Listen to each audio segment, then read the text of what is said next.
Hello, Facebook fans and YouTube fans of DX Engineering. It's Tuesday afternoon here in the Eastern time zone of the USA. It's time for Tuesdays with Tim and Jeff. I'm Tim, K3LR, and along with me today is Jeff, KB8ZWT. And Jeff, field day is getting close. Yes, it is. And we're starting to get phone calls asking for ground rods for grounding generators and other safety equipment for field day. Yeah, Jeff, how I am about safety. And Yes. I learned at a very young age about safety at field day. Yes. And I'm lucky to still be here because when I was 16 years old, of course, I was going to live forever, right? And nothing bad's ever going to happen to a 16-year-old. So we had put up 40 feet of tower and a 2-element quad at our field day location. And I'll tell you what, that quad got out great. We had that on 20, 15, and 10 meters. And so being that I was 16 years old and young and strong, I was the guy doing the tower work. Yeah. And you know what kind of a tower base you have? None. There is nothing. Yeah. There's nothing there. So and then we used some guy wire that turned out to be aluminum, which is just terrible wire. This was it had a green covering on it, and so we were tying these guy wires down to trees and other things that we shouldn't have been doing. Mm-hmm. And there were adults there too, and but anyway, I was up on top of that 40-foot tower, taking down the 2-element quad at the end of field day, and the tower fell over. Yeah. And my good friend Barney, K3LA, was about halfway up the tower at the time as well. And it split the back of my head open. Oh, wow. I spent a week in the hospital, 27 stitches. I'm lucky to be here. Yeah. Yep. But, when you bring up safety, Jeff, a lot of guys aren't that lucky. Right. In fact, I have a good friend in Florida that is, he was only up 20 feet and the tower fell, and he's in bad shape. He's in really bad shape. So safety first. It really is very important. And I want to go to the ARRL website, and I want to go to field day rules, and let me know when that's up, Jeff. All right, there it is. Okay, so in 7.3.17, you see that there, Jeff? Yes. The safety officer bonus. So you get 100 bonus points by having a person serve as a safety officer.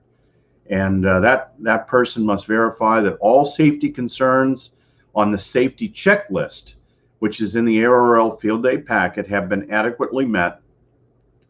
And this is an active bonus. You simply designate someone as the safety officer, and a statement verifying the completion of the safety checklist must be included. Mm-hmm. So, the ARRL recognizes just how, things can go wrong at field day. They really can. And so it's very important to have that safety officer, whatever field day you're doing. And if you can do it without climbing at all, i.e. if you have something that's a push-up or just simply dipoles in the trees or verticals, so you don't have to do any climbing.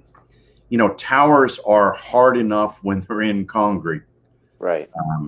But boy, when they're temporary at a field day location, a lot can go wrong. And boy, power lines, staying away from power lines, big issue. And so we've got Herm on here today, Whiskey Charlie 8 Hotel, and Kilo Lima 0 Sierra. Dino points out, he says clubs need to verify that their liability insurance is up to date and in effect, just in case. That's a very good point. You know, I think there's a lot of clubs, Jeff, that don't have insurance. Yeah, I bet. Yeah. You know, and that can be a real big issue. And Herm says, be safe out there. I saw a utility worker get fried when he touched a live wire. It was not pretty. Let's see, we've got Pat, Whiskey 3 Radio Golf Alpha is on, and Kilo Fox 0 Fox Queen Fox, Fox Oscar Fox, KF0FOF. A lot of F's in there, Jeff. Yes. And Sandy is on with us today, DL1QQ from Germany. And Skip says, wear a hard hat. You never know what might come falling down. That's true. Absolutely. Having hard hats is always a good safety thing. And thanks so much, Parky, for being on. And Joe says, check your feed lines, coax connectors, and rotor cables. That's very true. You know, let's talk about coax. We had a customer ask about coax, and so I do want to talk about coax. That is very important. Let me know when the chart is up, Jeff. Yep, there it is. Okay, so we're going to talk about DX Engineering coax cable, and one of the questions, Jeff, that the customer had was, which coax should I use for VHF, UHF? You know, and if you're just a new hand getting started, that's a great question. You know, you don't know. And so the attenuation is listed here on the DX Engineering coaxial cable reference chart. And so this is where you can see what the attenuation is. And the attenuation is how much signal am I going to lose?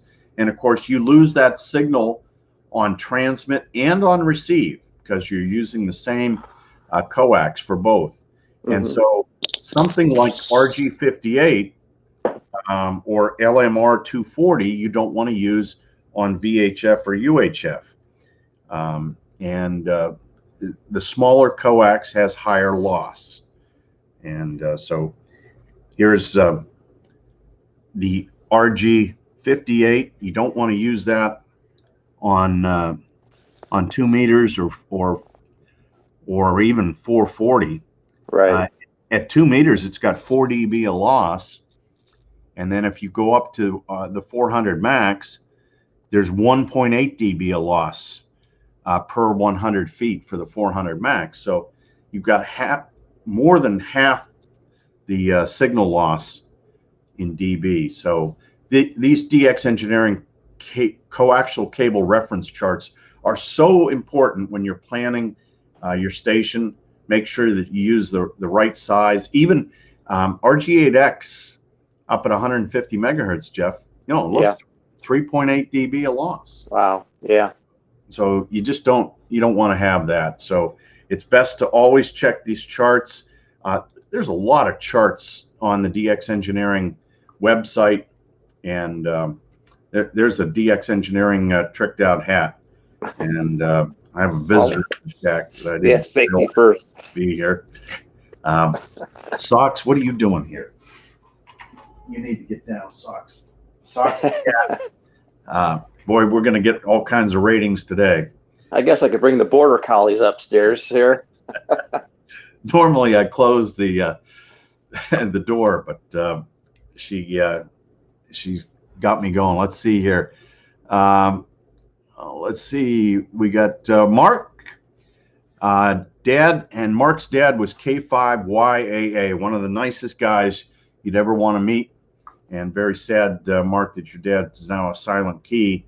He says, Dad and I took our section during 2007, 2008 with an ed-fed Wyndham. Wow. A decent field day option. So an ed-fed piece of wire. Yeah. And Mark, thanks so much for being on here. And I miss your dad. He was a great friend and one heck of a CW operator. Just really good. K7 Alpha Bravo X-Ray is on. And Papa Echo 2 Kilo says, thanks for the WPX QSO. Yeah, we had 2 operators here for WPX. We were on 20 meters with N2NC, and then K3UA used his own call on 40 meters from here, and they both had a great time. Whiskey 4 November Golf United is on. Kilo Bravo 8 Sierra X-Ray Kilo was on. And Henrik says all dB counts. Absolutely, Henrik. We don't want to give away. Let's see. Mark says, no, correction, not end fed. It was off-center fed with ladder line. Boy, that ladder line is a secret weapon because it has no loss, even if the SWR goes up. And Mark says, when I win the lottery, I'll change out my station patch cables with RG400 from the 8X. Yeah. Yeah, I'll tell you what, I love the RG400 cables. Yes. And let's see, India Victor 3 Yankee Norway Bravo is on. He says, I used to solder RG213 as you teach. And nice to have you on from Italy. Henrik is Oscar Zulu 1 India November Golf. That's over in Denmark. And let's see. Why do several large DXers say that there are more faults with the end connectors? Well, here's the issue. That center pin in the end is the issue. It's very small. In fact, the center pin in an end connector and the center pin in a BNC connector are exactly the same.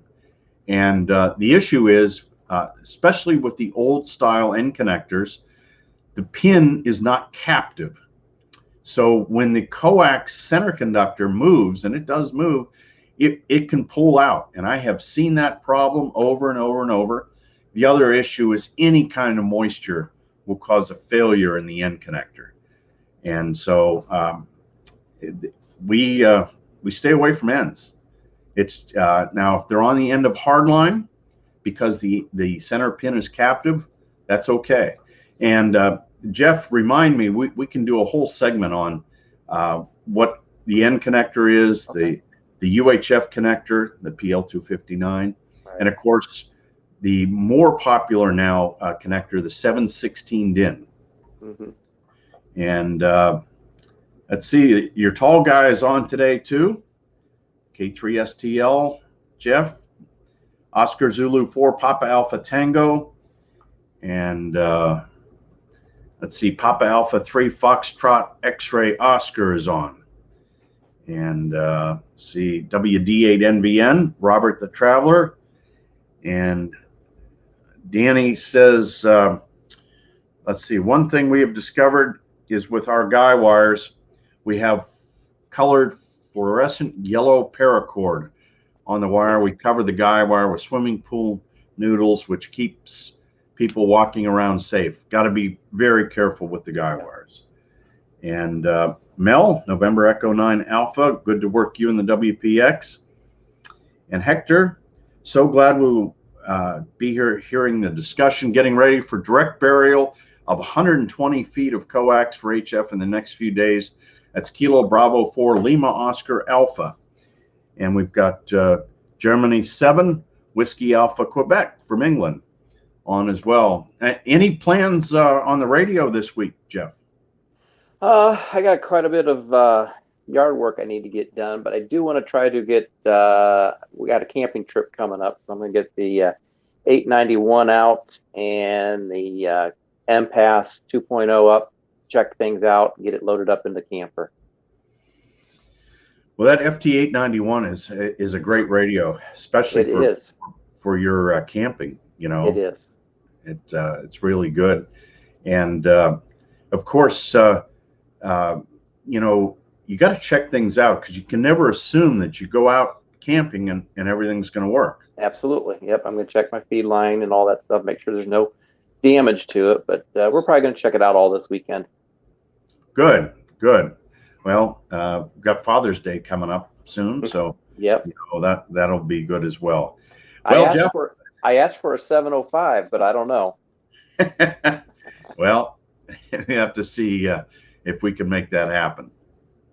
But I'll tell you what, we're going to have a great manufacturer showcase on Thursday and a good weekend special on Friday. So come back and everybody just check out onallbands.com. Onallbands.com is the place to see on the events calendar. It tells you what's going on our social media shows, and Victor Kilo 4 Fox Alpha Bravo Quebec is on. And Dino says, what's the IC 7300 availability? Some locals have found delays in shipping. The problem is, Dino, the ships that bring the radios over from Japan, there's problems in getting those ships offloaded so the radios can be shipped to the amateur radio dealers. So we hope to have some this week and some more next week, but they're just trickling in as they offload on those ships. And see, John says November Juliet 4 Zulu is on from South Carolina. Mel says, I love the MPass 2.0. Work New Zealand from the Chicago area. Very good. And Kate DV is on. Hey, Tim and Jeff dropping by to get the latest. I very seldom have the chance to join live. Kate DV is one of our that's Dave Vest, one of our great sales team and support team members. And Dino says, just wondering if you have them in stock. No, not now. Dino, just keep checking the website. The website always gets the latest update. And John says, thank you so much for the fantastic presentation on Thursday evening. Y-Cars is still buzzing about the presentation. I talked to, that's the York County Amateur Radio Club down in South Carolina. And so I talked to them last Thursday, Jeff. We had a really good time with them. A lot of great hams, part of that club. And if your club would like to be, would like to have a presentation, just get a hold of Terry. That's Kilo 8 Mike November Juliet at dxengineering.com. Kate MNJ at dxengineering.com, and she can get you fixed up. We've got presentations on lots of different subjects, and we love to visit your club. And here's our friend Safe, Alpha 71 Alpha Mike from Doha in Qatar. Nice to have you on, Safe, as well. Well, Jeff, that's about as much fun as we can have. It's time for you to have lunch, and I'm going to go back to taking care of our customers. So if you need help with field day or anything else in amateur radio, give us a call here at DX Engineering. We're always ready, willing, and able to help you have more fun with the world's best hobby. 73 from DX Engineering.